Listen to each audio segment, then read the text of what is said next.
안녕하세요. 역세권 랜드TV 이기로입니다. 오늘은 윤석열 대통령 시대에 아파트를 과연 사도 될 거냐, 아파트를 사도 될 거냐. 사실 새 대통령이 당선되기 이전부터도 항상 아파트를 사야 되느냐 말아야 되느냐, 그런 질문 상담이 아주 많았죠. 대통령이 정권 교체가 실행이 되면서 윤석열 당선인의 공약들이 있죠. 공약과 더불어서 앞으로 아파트 시장이 어떻게 될 것인가, 그 부분에 대해서 중점적으로 말씀을 해드리겠습니다. 먼저 지금 문재인 대통령 시절에 아파트 가격이 엄청 올랐죠. 시절에 거래가 됐던 사례를 하나 말씀을 드리겠습니다. 2020년도 2월에 개봉동에 아파트를 사신 분이 있습니다. 개봉동에. 뭐냐면은 그동안에 쭉 이 전세를 살아왔는데 아무리 청약을 해도 이게 당첨이 안 되는 겁니다. 그래서 저한테 어떻게 했으면 좋겠느냐, 이렇게 이제 상담이 들어와서 제가 차라리 이 청약을 계속하는 부분은 남겨놓고 좋은 물건이 있으면 그냥 사셔라, 그렇게 해서 이 개봉동을 선택을 한 거죠. 사실은 광명이나 이쪽 하안동 이쪽도 알아봤습니다만은 이분이 무슨 돈이 많지 않기 때문에 이 단일 아파트를 고른다든지 이렇게 해서 대단지로 역세권에 가까이 있는 것을 선택을 해봐라 했더니 이 개봉동에 역세권 대단지 아파트를 하나 선택을 했습니다. 그래서 이 당시에 돈이 많이 없어서 이 사람은 보금자리 주택으로 샀는데요. 얼마에 샀냐면은 25평에 4억 5천에 샀죠. 2020년 2월입니다. 그런데 지금 현재 보니까, 시세를 확인해 보니까 2022년 3월이죠. 지금 확인해 봤더니 8억으로 뛰었습니다. 8억으로. 약 한 78%가 뛴 거죠. 그런데 이게 많이 오른 게 아닙니다. 여러분들도 각자 자기가 사는 지역에 이 매매 사례를 보면은 다 아시겠는데, 지금 문재인 정부 들어와서 3배까지 오른 데도 많고요. 2배 오른 데도 허다하고요. 그래서 지금 이분이 만약에 이때 아파트를 사지 않고 다시 전세를 살았다면 어떻게 될까요?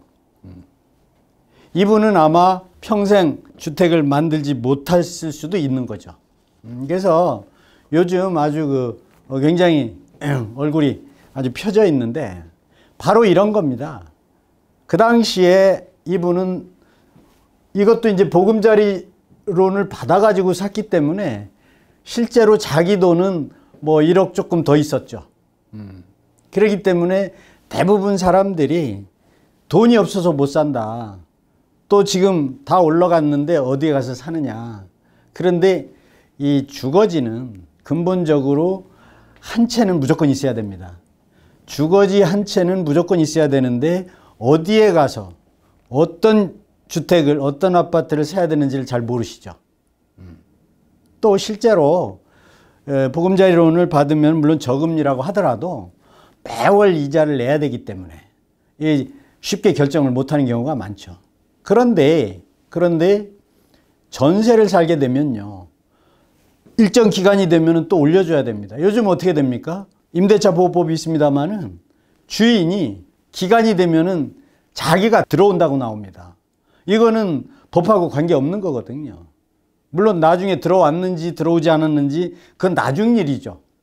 그래서 계속 이렇게 전세를 이렇게 할 것이 아니고 사는 게 맞고요.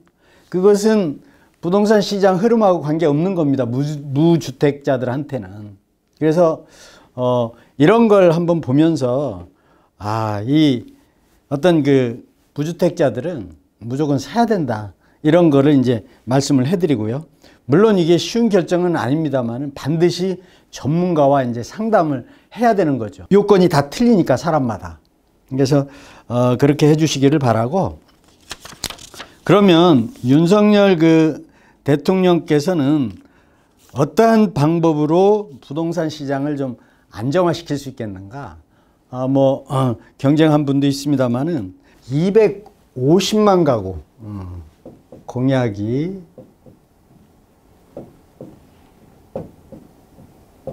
250만 가구를 공급하겠다는 겁니다. 250만 가구가 되었든 300만 가구가 되었든 5년 내에 250만 가구면 엄청난 거죠. 그래서 이것은 사실상 누가 대통령이 되든지 간에 공급을 해야 되는 거고요. 그동안에 문정부에서 공급이 많이 부족했었죠. 공급을 제약을 하고. 그래서 이건 당연한 거고요. 그 다음에 대출을 규제를 완화하겠다는 거죠. 이것도 너무 당연하죠. 물론 지금 그 부채들이 가계 부채가 엄청 많은 거 맞는데 서민들이 또 특히나 청년들이 집을 장만할 때는 대출을 지원해 줘야 됩니다. 청년들이 결국 대한민국 미래 아니겠습니까? 근데 집 한 채 없어가지고 또 돈을 융통할 수도 없는데 이것까지 막아버리면 미래가 없죠. 그래서 이제 이런 또 공약을 냈고요. 그 다음에 물론 다 아시는 거죠. 하도 많이 유세 때 들어가지고 종부세와 재산세를 통합해서 좀 완화하겠다는 거죠. 사실상 종합부동산세가 갑작스럽게 너무 많이 부과가 되고 있는 건 사실이죠. 그래서 이런 공약도 했고요. 그 다음에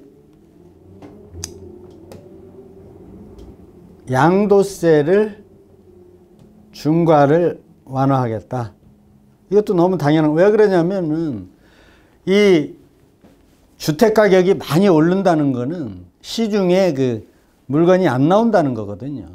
이 주택 시장의 공급은요, 국가에서 신규로 만들어서 공급하는 게 있지만은 그 이전에 기존 주택들이 시장에 많이 나올 수 있는 여건이 조성이 돼야 됩니다. 이게 아주 기본인데 그런 부분을 틀어 막아버렸어요. 뭘로 막았습니까? 이 조세로 막았고 대출로 막았죠. 그래서 세금은 좀 완화해야 될 필요가 있다. 그래서 결국은 계속 완화를 안 한다 하더라도 지금 팔려고 해도 세금 때문에 팔지 못하는 그러한 분들은 좀 퇴로를 줘야 된다. 그래서 양도세 완화를 내놨고요. 그 다음에 임대차 소위 3법이라고 그러죠. 요거를 또 완화 조정을 하겠다. 임대차법이 결국은 좋은 제도입니다.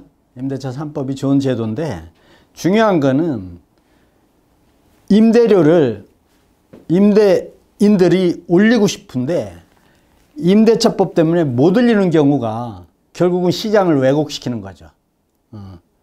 아까도 말씀드렸습니다만 결국은 못 올리니까 주인은 올리고 싶은데 법 때문에 못 올리니까 내가 들어가서 살겠다는데 세 사는 사람 입장에서 방법이 없는 겁니다. 그래서 임대차 3법, 전월세 상한제라든지 갱신 청구권제라든지 신고제 이런 거를 좀 완화를 해서 물론 중산층 서민들의 주거권을 자유롭게 하면서도 좀 완화시키겠다. 보편적으로 이러한 공약을 했거든요. 이러한 공약들은 한마디로 얘기해서 뭡니까? 부동산 시장을 좀 안정화시키겠다 그런 뜻 아니겠습니까? 그런데 여기서 안정화시키는 거 다 맞고요. 조절하는 거 다 맞는데 중요한 거는 1번이죠, 1번. 250만 가구를 공급하겠다.